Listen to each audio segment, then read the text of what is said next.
मैं आपका दोस्त सोनू अजीज और आप देख रहे हो यस यस बहुजन। मेरे चैनल को सब्सक्राइब, लाइक, शेयर और साथ में आपकी क्या राय है कमेंट ज़रूर करें। धन्यवाद, नमस्कार, जय हिंद।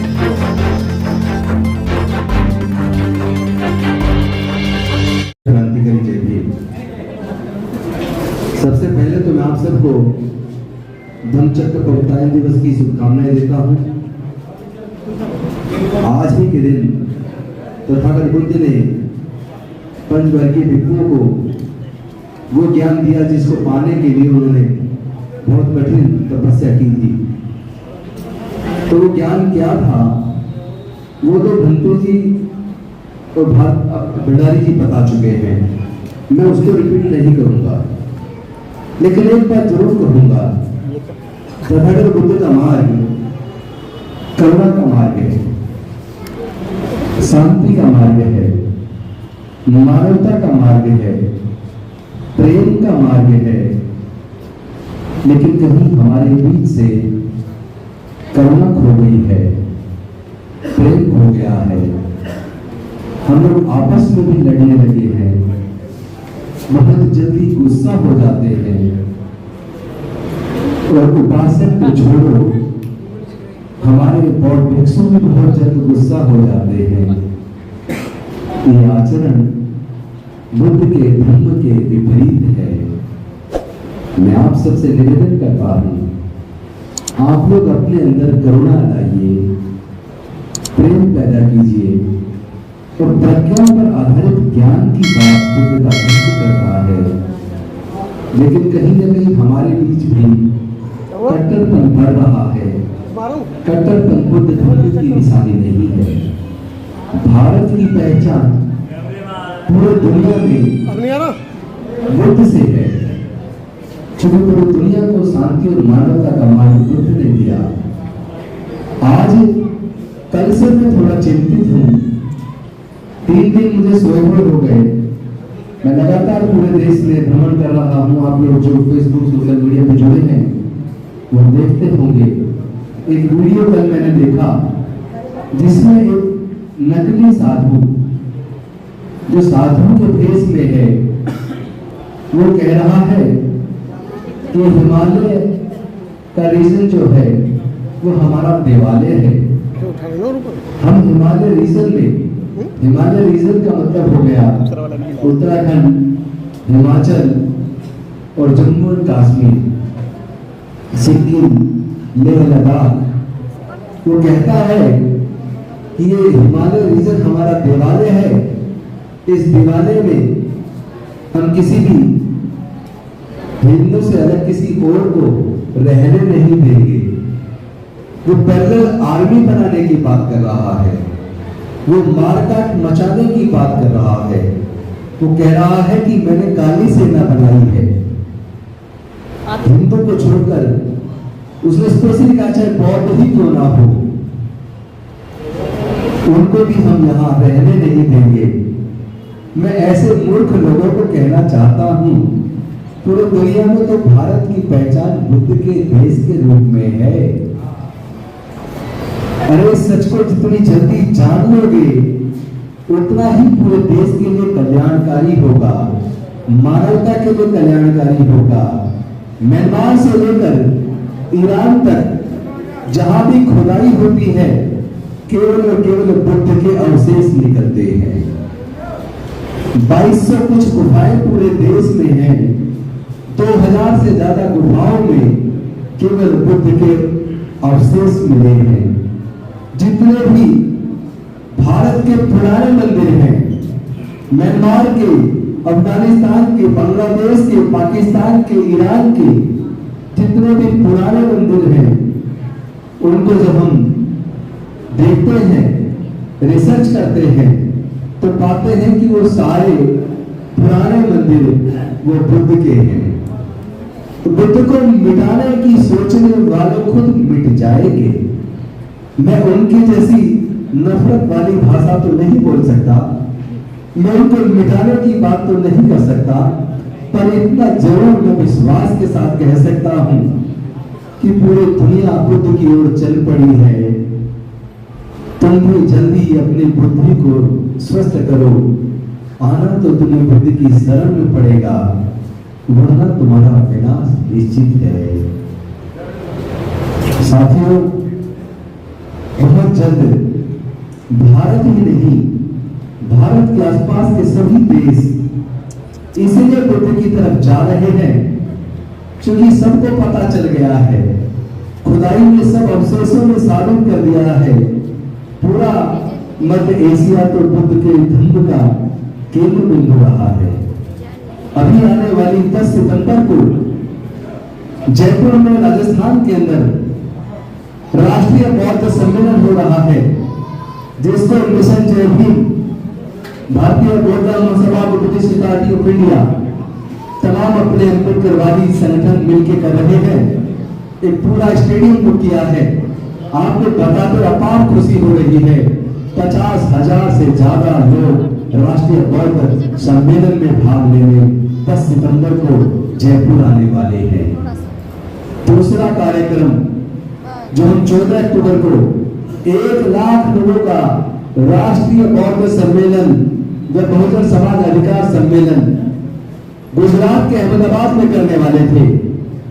क्योंकि उसी वक्त वहां पर दांडिया का प्रोग्राम होता है, आपस में क्लैश ना हो जाए, हमने उस दिन को बदलकर 26 नवंबर 2023 कर दिया है। संविधान दिवस पर 1 लाख से ज्यादा लोग, वो तो गुजरात के लोग तो 5 लाख कह रहे हैं, लेकिन मेरी अपनी तैयारी अभी 1 लाख से ज्यादा की है। 5 लाख होंगे तो मैं नवंबर से पहले ही सूचित करूंगा, लेकिन 1 लाख से ज्यादा लोग अहमदाबाद में, गुजरात में राष्ट्रीय बौद्ध सम्मेलन में शामिल होने वाले हैं। आपसे भी निवेदन है, आप भी इन बौद्ध सम्मेलन के लिए तैयारी शुरू करो। और तीसरा प्रोग्राम, जिसके लिए 1000 सभाएं दिल्ली के अंदर, 500 सभाएं एनसीआर के अंदर, हम लोग जितने भी अम्बेडकरवादी और बुद्ध को मानने वाले लोग हैं, मिशन जय Bhim, Buddhist society of India और तमाम अपने संगठन मिलके, मैं सबका नाम इसलिए लेता हूँ, काम बेशक एक संगठन करे, लेकिन हमने तो संकल्प ये लिया है कि तमाम अम्बेडकरवादी बुद्धिस्ट संगठनों को एकजुट जब तक कर न ले, तब तक चैन से बैठेंगे नहीं। तो जो प्रोग्राम हम 26 नवंबर को दिल्ली के रामलीला मैदान में करने वाले थे, रामलीला मैदान पहले से ही कुछ सरकार ने बुक किया हुआ है, या तो ये कि उनको पता लग गया था, क्योंकि कई मन से मैंने कह दिया था कि 1 लाख लोगों का राष्ट्रीय बौद्ध सम्मेलन रामलीला मैदान में 26 नवंबर को होगा, तो वो पहले ही सरकार ने बुक कर लिया। तो हमने अपनी डेट चेंज करके 3 दिसंबर 2023 को संडे को रामलीला मैदान में 1 लाख से ज्यादा लोग दिल्ली के रामलीला मैदान में राष्ट्रीय बौद्ध सम्मेलन एवं बहुजन अधिकार सम्मेलन में शामिल होंगे, जिसके लिए 1500 सभाएं दिल्ली एनसीआर में और बाकी धम्मरथ पूरे देश के अंदर घूमेगा। जोर शोर से तैयारी चल रही है। कारण सिर्फ एक है कि केवल मंत्री, एमएलए, एमपी बनना ये लक्ष्य नहीं है, और उस पर मन को संतुष्टि भी नहीं मिलती। लेकिन जब हम लगता है कि हम डॉक्टर बाबा साहब अम्बेडकर के कारवा को थोड़ी सी भी गति दे पा रहे हैं, बाबा साहब का जो हमारे ऊपर कर्ज है, थोड़ा सा भी कर्ज हम उतार पा रहे हैं, तो जो मन को अपार खुशी और शांति मिलती है, उसका कोई मुकाबला नहीं। कोई बड़ी से बड़ी खुशी वो खुशी और शांति दे ही नहीं सकती जो बाबा साहब के कारवा को आगे बढ़ाने पर मिलती है। वैसे भी हमें बाबा साहब की वो सब याद आते हैं जो उन्होंने 5 दिसंबर की रात्रि को नानक चंद रत्तू से कहे थे कि यह रत्तू मेरे समाज के लोगों को कहना, मैं बड़ी कठिनाई से इस कारवा को यहाँ तक लेकर आया, इसके लिए बड़ी कुर्बानी दी, बड़ा संघर्ष किया, ये कारवा पीछे न जा पाए, मेरे समाज के लोग इसको लेकर आगे जाएं। तो मुझे लगता है कि कम से कम मैं तो एक सच्चा अम्बेडकरवादी होने के नाते, बुद्ध का एक अनुयायी होने के नाते, कम से कम मैं गद्दारों की लिस्ट में शामिल ना हूं, बल्कि एक सच्चे अम्बेडकरवादी और सच्चे बुद्धिस्ट के रूप में मैं प्राण त्यागूं, इसी रूप में मैं जाना चाहूं। तो यही मेरे जीवन के लिए सबसे ज्यादा कल्याणकारी होगा।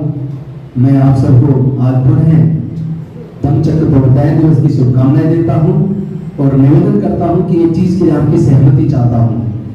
आज पूरे देश में जो वातावरण नफरत का बढ़ रहा है, उस वातावरण में आप देखेंगे जो नफरत के लिए जिन युवाओं का इस्तेमाल होता है, वो युवा, चाहे वो आप कांवड़ में भी देख लीजिएगा अभी शुरू हो रही है, उसमें जितने भी जाते हैं वो दलित, पिछड़े, आदिवासी समाज के लोग अज्ञानता बस जाते हैं, 10-15 दिन तक अपना पढ़ाई और रोजगार छोड़ते हैं। पूरा नुकसान हमारे समाज का है। जहां दंगे होते हैं, मारा भी हमारा आदमी जाता है, मरवाया भी हमारे लोगों से जाता है, जेल भी हमारा आदमी जाता है, बर्बाद भी हमारा समाज होता है। दंगे करवाने वाला राज करता है। उससे हमें अपने युवाओं को बचाना है। गलत रास्ते पर जाने से उन्हें रोकना है, नशे के रास्ते से रोकना है। अष्टांगिक मार्ग से उत्तम मार्ग, कोई कल्याणकारी मार्ग दुनिया में हो नहीं सकता। उस मार्ग पर सबको लेकर आना है। लेकिन जिस तरफ देश की राजनीति जा रही है, उसमें देश का संविधान और देश का प्रजातंत्र खतरे में है। और अगर संविधान खत्म हुआ तो बहुजन समाज से गुलामी वापस आ जाएगी, जिसे हम किसी कीमत पर स्वीकार नहीं कर सकते। इसीलिए हमने संकल्प किया, चाहे the Buddhist society of India हो, चाहे भारतीय बौद्ध महासभा हो, चाहे समता सैनिक दल हो, चाहे बामसेव हो, चाहे तमाम हमारे राजनीतिक संगठन हो, चाहे बसपा हो, चाहे भीम आर्मी हो, आजाद समाज पार्टी हो, या हमारी दूसरी पार्टी हो, मेरा ये प्रयास रहेगा कम से कम एक मिनिमम एजेंडा तय करके, एक मिनिमम एजेंडे पर तो सब अपना ईगो त्याग कर कम से कम समाज के मुद्दे पर तो एकजुट हो। बेशक से अपने संगठन अलग चलाएं, बेशक अपनी पार्टी अलग चलाएं, लेकिन जहां भी समाज का मुद्दा आए उस पर एकजुट होकर पूरी ताकत और शक्ति के साथ हम अपने समाज की लड़ाई को लड़े। इसीलिए सबको एकजुट करने के लिए मैं पूरे देश में जाकर प्रयास कर रहा हूं और मैं उम्मीद करता हूं कि आप सबका सहयोग मिलेगा। अगर मैं अच्छा कर रहा हूं तो केवल अपनी जगह बैठे हुए 3 बार साधु साधु साधु कह दो तो मेरा ये काम जो है वो सफल हो जाएगा। बहुत बहुत धन्यवाद। नमो बुद्धाय। जय भीम, जय भारत। शुक्रिया। मैं जरा